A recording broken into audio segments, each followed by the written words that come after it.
Steeler Nation, welcome back to the Steeler Wade Show. My name is Jake Wade. Thanks for watching. Well, we won. I mean, you can all feel it. Steeler Nation is in a lot of disarray right now. There's a lot of upset people, and it's going all over the place. I mean, the Steeler Nation is in such disarray right now. I've never seen so much just really upsetness, after a win, after a divisional win, which are never that pretty, ever in the beginning, okay? We've got a lot of issues out there, but the first thing I wanted to say is congratulations and all hail to T.J. Watt. The Pittsburgh Steelers, all-time leading sack record, passed up James Harrison Monday night, and proud of him, proud of Alex. What a great game these guys had, Defensive player of the week. Golden had a good game. Nick had a good game. As far as all the different rooms that this team has, I am the most excited for the future about our outside linebacker room. I can see just such a great future for this. If we keep Golden, if he keeps doing what he's doing, there's no reason why he's in a perfect situation for his age, for his play, everything. And I think it's my favorite group of Steelers right now. As a whole. Even though it's obviously one of the smallest ones, but we have we got problems.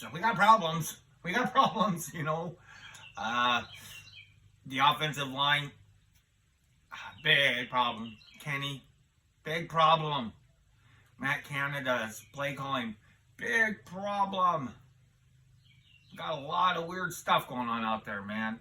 A lot of weird stuff. With the offensive line, man, I guess I'll talk like Cole. During this offseason, I talked about how I was hoping something would happen in our draft. Something would happen or the offseason to where that would be an upgrade. You hear these things going on. I've heard them, especially now with all this disarray, with this bad offensive line play. Somebody said that, it may have been Hodge, that there needs to be like a captain. They're not necessarily a captain, but there needs to be a leader on that line. And who are you going to pick? I guess Daniels.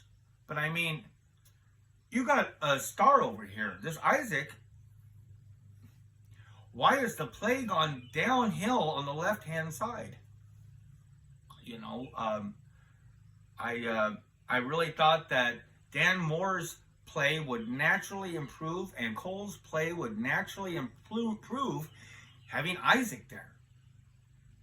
And I'll tell you right now, as far as our rushing, I'd rather have Dotson in there right now. Right now, I mean, he liked run blocking. He could do that all day long, every snap.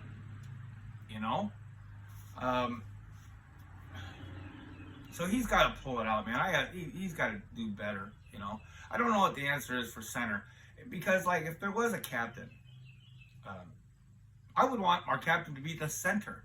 I want him to be the most intelligent guy on that offensive line. Not taking anything away from the other players, but I want him to be the highest IQ.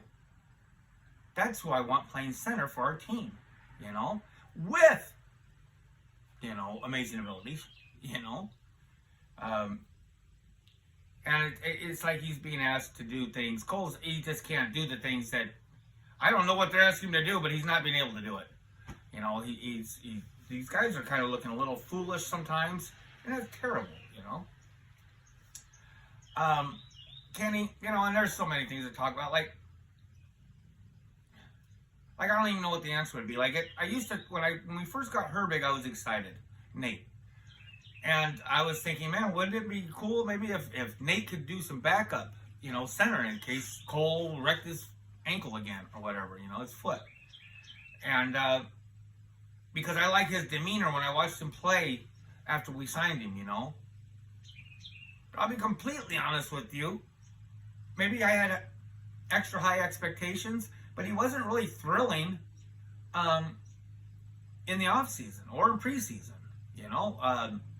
Maybe I wasn't seeing the right things. That could very well be. But I don't know if that would be an answer. I do need some type of more angry, and he at least has that, We need some more aggression. We need to be pushing that line.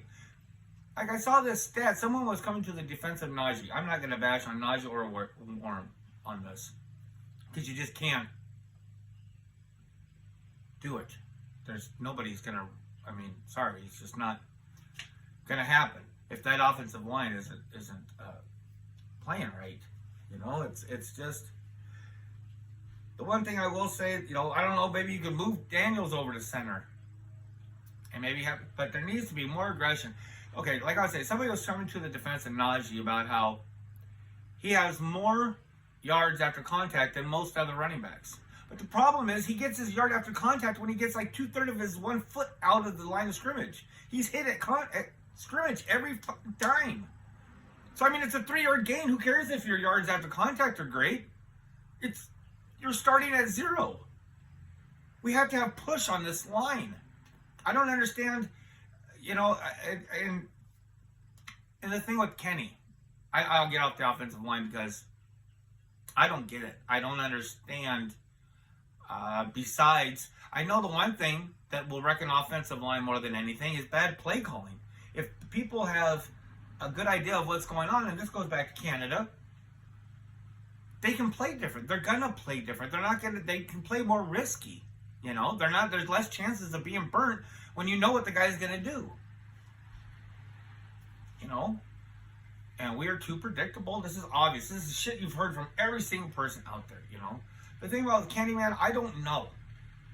He looks... I don't know. I don't understand with Kenny. He seems like he's gotten shaken up or something. I don't know.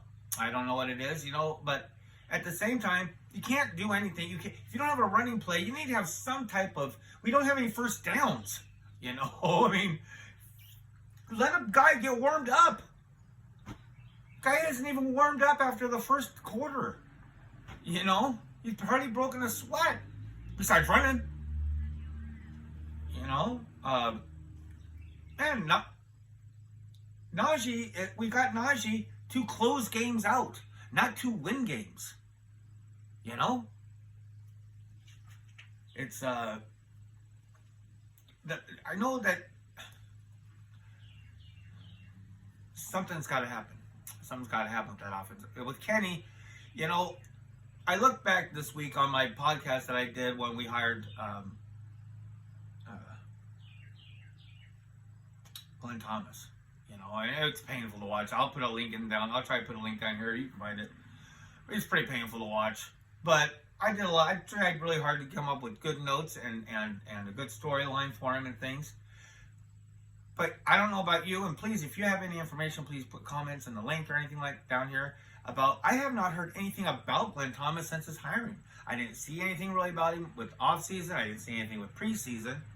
I don't understand of any presence or influences that are happening. If he is influencing anything, it's not good. Like one of his things with quarterback development. But I've never seen him around Kenny. I've never seen the cat, so I don't know.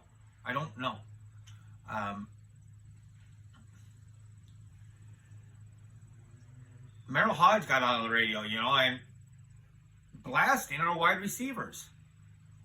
I think he went basically saying something to the effect of, these are not being like professionals. One thing not being professional, like I was watching one play, someone was showing tape on a play where, was it Robinson? He was standing at the line and his 1 foot's all the way back. The defense knows you're going to run. There's no play calling problem, dude. Put your foot up here. Why are you giving these clues away? That's silly. So maybe that's got some problems also. Being not on the same page, that's one thing, but you get a little shaky of a quarterback and not on page wide receiver, we're going to have problems. And, and more likely it's always going to make the quarterback look bad. And with Matt Canada, you've heard it all before. The predictability is just too much. It's just too much. I mean, you can't. I don't understand how somebody can do that. I just don't understand it. I don't understand how you can just play these plays that, even if it's a good scheme, do it in a different, just throw it in the air and pick one that way and just be more random about how you do this. You know what I mean? I don't know. I'm not saying that like that, just fuck though. Cheese and rice. It's, and we're not going to fire him, right? Teams don't fire that usually, and especially Steelers aren't, But I don't know. Maybe it's going to be different with Omar. Omar doesn't seem like somebody that wants to keep on explaining the same things. He will, but he also understands I'm in the entertainment business, and I have got to build a good team. That's what I admire. He seems to have a control over that. I have got to get this team winning. That's what makes my fans happy. That's what pays the bills.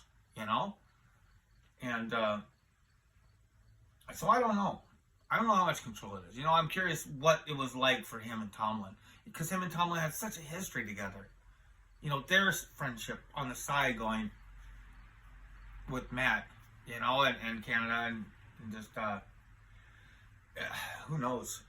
I don't know.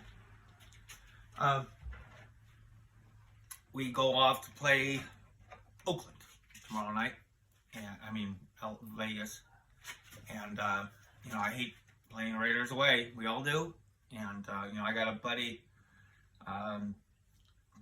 doing life, like 155 to life or something like that, and he's a big Raiders fan, and man, I do, and he calls all the time, and I do not want to hear him talking about, we have got to win this game. It's crazy that the odds, I've switched, like they actually have Raiders favored, man. It's almost like, fuck, y'all don't like us, man. Like, wow. Damn. It's, they just got their teeth kicked in by the dang Bills. The Bills are good, but still. So, hey, Steeler Nation, man, it's going to be all right. They say that it takes 4 to 6 weeks for an offensive line to gel, right? Well, and I guess it's best case scenario that we're playing against, we have a lot better chance, you would think, of winning the Raider and Texan game than we did of the 49er and the Browns game. I think that that's not too far a stretch.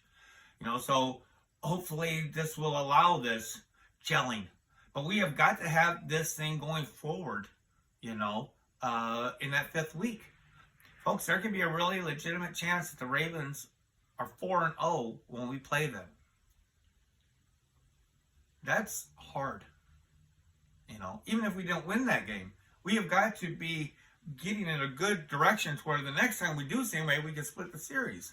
I'm not trying to sound negative or whatever, but they're playing good ball. And we have to split our series. We have to do better. These are important games. These are AFC games coming up. And then the fifth week, we've got the Ravens. We have got to see this thing going around.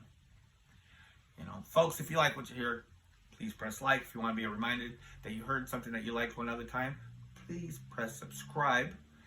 Wishing y'all good luck. Have a great time watching the game. And Steeler Nation, man,